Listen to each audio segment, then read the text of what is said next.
Welcome, everyone. I'm Jeffrey Goodman, Director of Marketing and Development for the YMCA of Northwest Louisiana, and we're here today for Shreveport-Bossier, my city, my community, my home. And we have a very special guest today, Dinero Washington. Dinero, thanks so much for being here. Thank you all for having us. Absolutely, and go Gators. Go Gators. For you that don't understand that, that's okay. All right, Dinero. So let's start here today. Okay. Since 2015, you've served as the Chief Executive Officer of SporTran. Yes, sir. If you could, please give everyone a basic overview. Your annual budget, number of employees, hours of operation, and areas served. Sure. So at SporTran, we're all about our citizens, number one. And we did a true transit development plan a few years back now. And so we looked at that to gauge where did our service go now. So our normal operations Monday through Saturday is a 21-hour operation. We're open at 4:30 in the morning. We close at 1:30 the next morning. On Sundays, we do have a limited schedule. It's from 8 to 5. The operation and what we're trying to do as an agency is push the mission of pushing our citizens forward and providing them a hand up. You know, a lot of times people see public transportation as a means of getting to their educational appointments, their work-life balance, and we want to make sure we provide that opportunity for them. And areas served, which I didn't realize all this until I did. Areas we serve currently is the Shreveport-Bossier market. We serve the urbanized areas. We are looking to expand. We're working on an expansion plan now with the state of Louisiana for how do we serve more of Caddo and Bossier parishes with our new on-demand service. And you're responsible for all of Caddo, all of Bossier. We are responsible for all of Caddo, all of Bossier, as well as Shreveport-Bossier. We just don't have all the service that we should have at this point, but that's our job. Our job is each and every day is to get up and try to find solutions, funding, to make sure we're able to provide that service and opportunities for the great people here in Shreveport-Bossier. And you touched on this a little bit. Public transit, for those of you that don't know, is an essential part of the local economy. It is. Buses connect our citizens to employment. Mm-hmm. Approximately, how many riders does SporTran carry a year? So, it's funny you asked that. You know, for years now, public transit nationwide have seen ridership on the decrease. So we as a staff sat down and have an amazing team there at SporTran that has all these wonderful, great ideas that, you know, we go out and get to try. Our ridership right now for the last year or so has been around 2 million. This year we're looking across the 3 million mark. We did the zero fare program, and so as we're growing our ridership where trends across the nation is going down, we're now seeing this trend of uptick in our ridership. Just yesterday was looking at the overall year-to-date numbers. We're up 98% over last year's numbers for its ridership. And October to October, we were up 132,000%. 132%. I got you. Whatever. It's a lot. 132%. I know. 132%. So when we say that, that was we had 108,000 rides last year. This year we crossed 251,000 rides. So per month. Per month for October of this year. That was our ridership counts. So we look at that as a positive sign. We see that zero fare is actually providing the opportunities. We studied other programs before we put this program in place. And so one of the things we wanted to do was, you know, a lot of people don't realize that, you know, the $40 monthly pass is a barrier for many. That $1.25 in the fare box is a barrier for many. Well, some of us have been so blessed that sometimes we don't identify. But just removing that barrier has provided opportunities for others that did not have those opportunities. Those ones that wanted to look for an employment felt like they couldn't get places because they didn't have the funding. So we've heard so many success stories since putting the zero fare program in place, and ridership is trending in the right directions. And I didn't actually, that wasn't part of my research, but I'm glad you're mentioning it. Is that still in place? And zero fare? Yes, zero fare is in place. We did this year and next year, and we're working on funding opportunities to continue that past the 2023 cycle. Which I know it may seem obvious, but what you're saying is basically anyone that the bus is free. Anyone. If you show up at a bus stop, the bus is going to pull up, you're going to get on, the driver's going to greet you, and you go sit down, and when you get ready to get off, you pull the pull card. That's that incredible. The fare is actually gone. Okay. And then the other thing is that people don't realize is even if some people had the fare, So a lot of times people have never rode public transit. And so the fare box we saw as a barrier. And, people are afraid to get on and say, I don't know how to pay fare on a transit coach. So we saw that as an opportunity to be able to identify a need and remove that barrier away. And so that's the reason we're doing all we can to have funding sources in order to support and empower our citizens here in the Shreveport-Bossier market. So I don't need anything at all. I just show up at the bus stop, get on the bus, get off at my stop. No one's gonna ask me any questions, and I can do that all day, every day. All day, every day. Okay, awesome. 21 hours a day. Love it. So, and you touched a little on this, but under your leadership, SporTran went through a 4-year process to design a total restructure plan for the agency based on feedback from the riders. Correct. Since completing the project, which I thought was pretty fascinating, SporTran is one of the few transit systems in America that has seen a growth in ridership. Correct. How is SporTran different? Talk a little bit about how SporTran is different today from what it was when you started the restructure process. So SporTran has done wonderful for years. I always tell people, the previous leadership, Mr. Eddie, was there for 40 years, did an amazing job with the transit system, and I'll never take that away from him. But, as times grow and things progress, we listen at the citizens. One of the major things is a lot of SporTran routes were set up north-south, and there wasn't a lot of east-west connections. We developed more in our system where you're able to connect within route. We gave better connection points. So take, for instance, if you're on the Line Avenue bus now and you want to get to Erie Drive, our previous system, you would have to ride the Line Avenue bus all the way to the downtown terminal, transfer to downtown terminal to get back out to Erie Drive. And now we have made it so that buses are connecting. So one of our major transfer points is at Line and Piermont now. So we have a West 70th, East 70th buses that serve those corridors. And so now you can get off at Piermont, take the East 70th bus down to your drive corridor, and you're within the corridor you're trying to get to. So that was a major change that turned a 2-hour trip into a 15 to 25-minute trip. So that was something major that our citizens wanted. And so that's why you start seeing a ridership increase, because people saw that the system was more valuable. And what do you, I learned, I didn't write it down, and I learned the term in preparing for today's discussion. What is the term when a trip is, an overall trip, what is that called? The headway? Yeah, headway. So you've reduced the headway time. Headways on all our routes. Before the majority of our headways run an hour. Our average headway now is about 30 minutes. And that means that's the time that you're taking to get to your destination, or time to travel from destination to destination.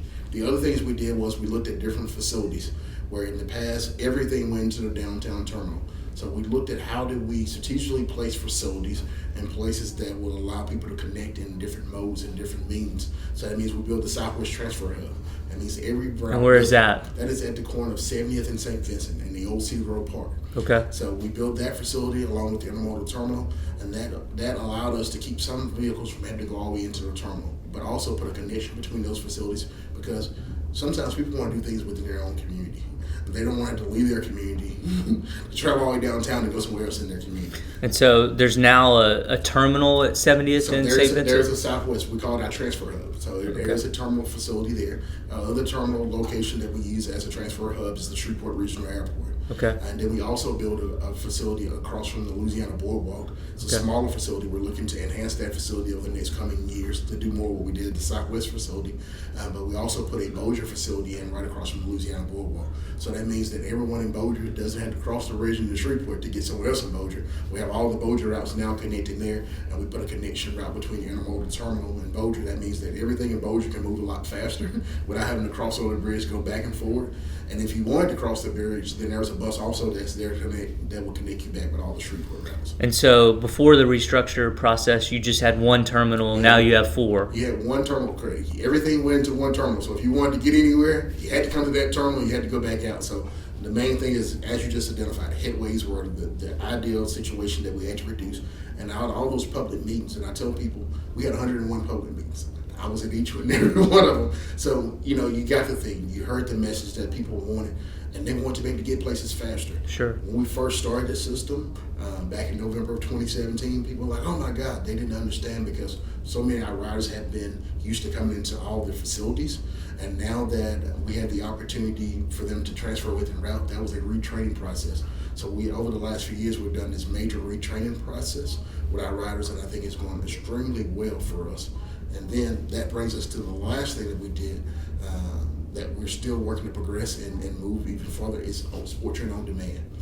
Some of the lower line markets, when we look at headways, the reason we looked at SporTran on demand is that, say for instance, in our Kingston area in Shreveport, or other areas within Bossier, we eliminated some service as well. We are looking at how we can strategically place these on-demand vehicles, similar to Uber and Lyft. So the difference between our on-demand service and Uber and Lyft is that our on-demand service actually goes from stop to stop.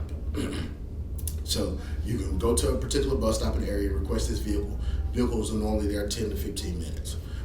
At no cost. At no cost. Those are free as well at this point in time. Zero cost to the general public. With that being said, you are now able to get in those vehicles and connect back a lot faster. So where we had those places where we still didn't see the hour headways after we did the change of the whole system over, we looked at how do we put the SporTran on demand in, and that gives you the ability to connect back to the original system a lot faster. It also gave you an opportunity, such as the Kingston area in Shreveport, where if you want to move around within that district, you can go from bus stop to bus stop on an on-demand system and get there a lot faster. There's, with also COVID coming, we're looking at how we expand this COVID came, we're looking at how we expand this program and work in the downtown market to roll this out. So in 2023, we're going to be rolling out a lot of additional on-demand service, looking at how we can be more flexible with that. And also, as you said, it's zero fare, so it's giving something to our citizens that's a hand up.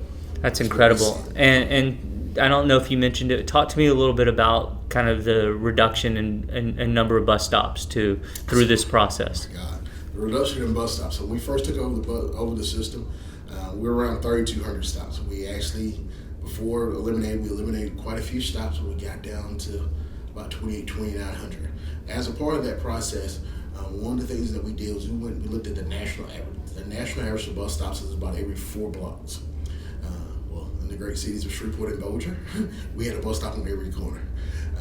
So what we did was we went in and we counted the worst of the evils, and we said, we're going to go with every 3 blocks. So we went in, we pulled every stop up, we removed all our blue signs, put all our green signs down, and now those signs are basically spaced every 3 blocks. Now we're about 1,100 signs.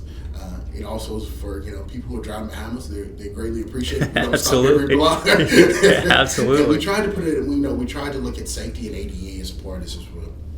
We have a major ADA plan and major safety initiatives as a part of this service that's going to continue to roll out, where we're putting new shelters, ADA improvements in. So we looked at where do we place these stops so we can make sure that we're able to make sure that we're spending federal and city dollars the best of our abilities to make sure that every stop is ADA compliant by 2030. Awesome. All right, so I've heard it spoken about, but I know very little about it. Can you tell us a little bit about the downtown circulator? The downtown circulator runs about every 12 minutes to every stop in the downtown market. And so what we're looking at... Shreveport and Bossier? Shreveport and Bossier. So okay. It actually crosses the bridge. It's actually the connector between our SporTran intermodal terminal and our Bossier transfer hub. Okay. So every 12 minutes you can catch a bus at any of those locations in downtown. And so what we're looking at, what we do at this time is we circulate the downtown area from stop to stop and make sure that opportunity is there for the citizens here in the Shreveport-Bossier market. One of the cool initiatives that we're getting ready to roll out, hopefully going to roll out in 2023 as well, is that we're going to expand what we're doing with the downtown circulator with autonomous vehicles. So we're working with a SMART grant right now, and a grant that we have been working on for some time that will bring autonomous vehicles into the downtown corridor that would also give you more connectivity. So, I know a lot of people are like, oh my God, these driverless vehicles, I'm not sure, but we have been able to travel to Las Vegas as well as Denver and look at pilot programs to be able to study and see how those could be successful. And I always say, why not Shreveport-Bossier? We go to these larger cities, we see a lot of this stuff, and then agencies our size say, well, we don't have the manpower, we don't have the coverage to do this. But I believe in bringing those type technologies and things to enhance our citizens And then it's also going to be great when we have these right outside of our convention centers and our tourist bureaus. It brings about attractions that you can't see in every city. You don't have to go to Las Vegas to see an autonomous shuttle in service. So that's one of the major things we're going to do with our downtown circulator. That's going to enhance that headway even more, hopefully get it down to a 7-8 minute headway. And one thing I realized in preparing for today's discussion is just how progressive you are as an agency. I'm going to come back to that, actually. I've got a question in between. So in 2019, you wrote an article about the number of covered bus stops in our community. At the time, you stated there were over 800 bus stops in the city of Shreveport, but only 100 were covered. I believe the 2019 bond that failed included money to increase the number of covered bus stops. What is the situation today, and is there still an overwhelming amount of bus stops that remain without shelter or cover? So there are. So I would say in the last 3 years, we have grown our shelter stops. We probably added 50 additional stops. One of the things, if you go in the downtown area now, we've been doing quite a bit of construction in downtown. We're adding all new shelters in downtown through a TAP grant that was given by the state of Louisiana. Another major thing that happened was that a part of the ARP funding that the city received, they gave a little over $1.5 million to invest in bus shelters throughout the city.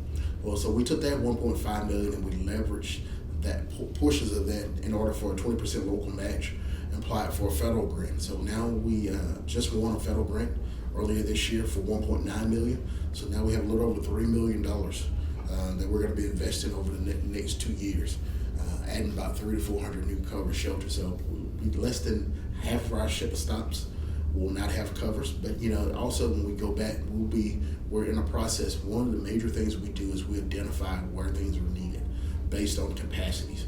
A lot of people, they tell you about how many people ride the bus and blah, blah, blah, blah.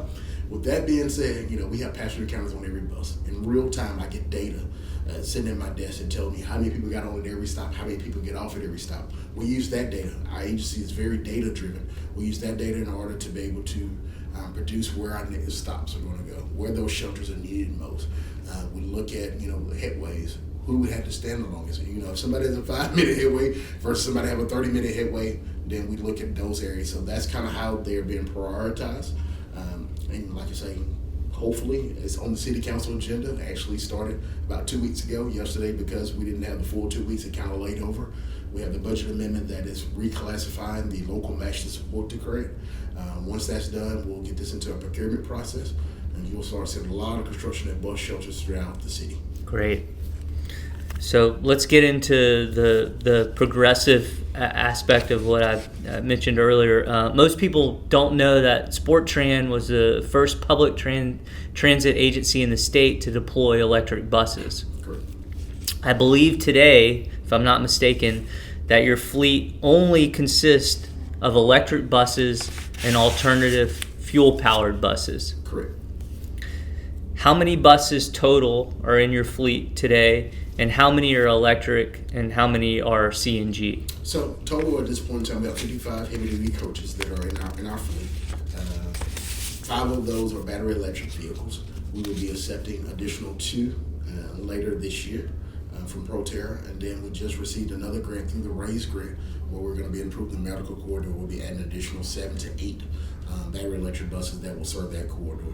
All the rest are CNG at this point, and the exciting part about that is through state and federal grants, especially working with the governor and Dr. Wilson, which is the Secretary of Transportation, have been very generous and giving us funding to continue our CNG mission. And so we got the first 18 in so far, but we're in the opportunity. We're going to replace 35 of the CNG buses this year. So the first 18 are now on the road, and it's great. A lot of technology, a lot of additives that were not on our older coaches, but also has improved quality of life, not only for our bus operators, but for the citizens that are taking those coaches. Are you replacing old CNG with new CNG? We're replacing old CNG. I always laugh because when I first came to the agency back in 2011, they had just accepted their first CNG buses in 2010. So when I got there, that was the big thing. It was, we're just put this new CNG station in. We got these brand new CNG buses, and now 10, 11 years later, I'm replacing all these vehicles. So it feels weird, but a million miles later, those buses have served us well. Sure. We've been able to there's, like I said, there's so much change in 2 years. You want to add that technology. You want to be able to add those comfort things that would make the vehicles more accessible for our general public, and that's what we've included in this next round of vehicles to make sure that we have these things, digital screens where we can push by Wi-Fi. There are special announcements that we need to get out. We add a lot of upgrades within the driver areas of these vehicles, so for safety and ADA accessibilities, things that the drivers will feel more safe being within their confined space, and things that will direct back to us. Those buses are also part of our new network that we'll probably get a chance to talk about as part of your podcast of things that we're doing there at the old Sun Furniture location. We'll be able to bring on additional technology using those vehicles as well. And tell me a little bit about the electric buses. Just how long does the battery last? Where are the charging stations? What can they be plugged into? So right now we have our own charging station there at the Jack Wells facility at our main office, which is on Jack Wells. We're actually in This is by Sunford. This is actually closer to the downtown airport. Our main office is right out. It's maybe 2 blocks around the corner from down to the airport. Okay. Most people don't know that. I didn't know that. I always laugh because people always say, your office is at the downtown terminal. I'm like, no, my office is on Jack Wells. And I was like, nobody really thinks about where does all the buses go at nighttime. They don't park at the terminal. So we have several acres that's close to the downtown airport. Okay. That supports that with a maintenance facility. We have a full 24-hour maintenance facility, a bus wash rack, and that's where all the administration office and all the supervisors. We get all our guidance from the citizens, and we take it back there, and we meet and coordinate and try to do these wonderful things for the citizens of Shreveport-Bossier. And that's where that's where these buses. And how long does it? So charge right now it takes about 4 hours at nighttime. We do bring them back. Right now we're using the electric buses kind of on peak time service. So we use them basically 5 to 9 in the morning. We pull them off around 9, and then we put them back out basically 1 to 5 or 2 to 6, somewhere in that range in the evening. We do get additional charge in the evening, but these buses should be able to support 6 to 8 hours of range. So with that being said, we bought these buses. They are 2017s. Our new 2023 vehicles that we will receive next year, or late this year, early next year. According to how Christmas falls and that whole mix of the line progress, those range has been extended. So we're thinking we could probably get 10 to 11 hours out of the new range buses and the battery packs that are provided within those coaches. And I don't know anything about this because I don't own a Tesla or anything like that. But if I was going to charge my Tesla wherever I went to charge it, I could also charge your bus there? So no. Okay. Our buses require a little bit heavy duty of a charger.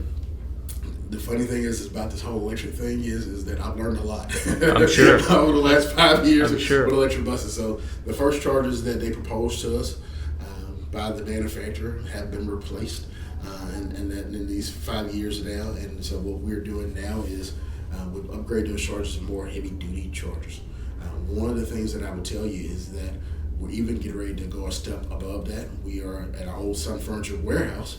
We're building our new autonomous electric bus maintenance facility. So all the electric buses will be housed at that facility, as well as all our autonomous vehicles will be housed there. But what we're going to do is we're going to build a full range charging station in the back to be able to charge all the vehicles. But we're also going to be looking at panographic charging, which is overhead charging. So right now you plug in like a Tesla, but our buses have an overhead blade on them that will allow you to pull under and go from full charge to taking 4 hours. It'll charge in 30 minutes. Wow. So we're looking at what we call blocking in transit. How do we block these vehicles? How do we pull them out of schedule when the driver's on break? We bring them into this facility, charge them, get them back on the road within 30 minutes, have a full charge, and possibly can keep them out the full 21 hours with blocking of the vehicles properly for additional charge. So that's the reason that we'll be doing a lot of construction on that site. And we also want that closer to our downtown intermodal terminal. Because right now our main office is about 10 miles from there, so you lose 20 miles going and coming back. But we had a facility right outside of our terminal that housed all these electric vehicles. Then that reduces that 20 miles, additional 20 miles the citizens get to see versus us driving back and forth. And tell people where your fairly new now main terminal is, just for people that our don't. brand new terminal is right there at Murphy and Texas Street. We built that terminal back in 2017, opened in November 2017 as well. So it's also about 5 years old now. We still want to say it's new, but we have done upgrades in that terminal already, from technology upgrades as well as flooring, and then in 2023 there's also some enhancements that the Federal Transit Administration will be paying for to enhance our terminal to keep it up to date and bringing that great technology to the citizens. And I'm down to my final question. We may talk a little bit further, but in doing my research on you, it's abundantly clear that you're very community-minded. I came across this quote of yours. When you can transform your community and bring things to light, that's a great thing that you can always look back on and say, hey, one day my kids are going to be able to see this. I'm doing this for my grandkids. In your opinion, how do we get more people to view this as a we and not a me community? I think it goes back to being self-taught.